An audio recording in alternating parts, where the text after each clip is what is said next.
Eric Hansen from the South Bend Tribune. It's good to meet you for the first time.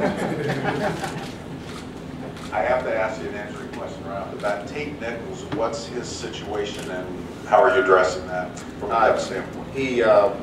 He's had a knee, a patella subluxation, and he's had it before.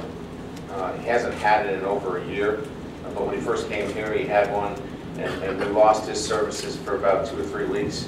So, you know, we expect him back in a couple of weeks. Whether we get him ready for the Navy game is unclear right now.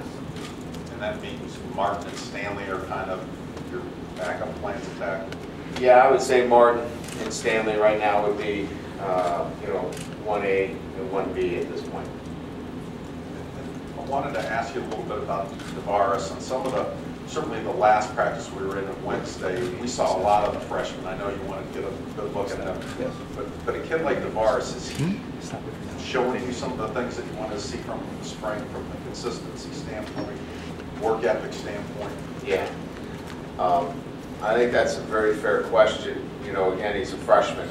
You know, he's been here 2 years, but he hasn't had to get the reps that he's getting now. So now he's fighting through that mental fatigue. You know, he's getting banged up a little bit, and he's answered the bell. I thought yesterday, you know, he could have very easily begged out of some practice time. He didn't miss a rep. So we're really seeing a young man continue to mature. Look, he's far from where we want him to be, but boy, has he made great progress in the last couple of weeks.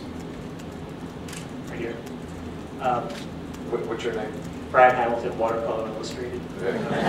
So I heard that you focus mostly on water polo in the Olympics. Is that Did you true? enjoy the synchronized diving? I didn't get a chance to see that because you weren't reporting on it. Oh, you were. Yeah, I was. The cat is out of the bag, folks. Anything unsynchronized, see Hamilton. Yeah. The quarterbacks, when you are start preparing for Navy on Monday, do you have to then have the idea in mind of exactly how you're going to operate with the quarterback situation? Yeah, I think we're getting closer to that. You know, certainly as we start to prepare, it's not going to be a 50-50 proposition. So we're moving closer towards that, you know, as we move into, you know, actually working against Navy.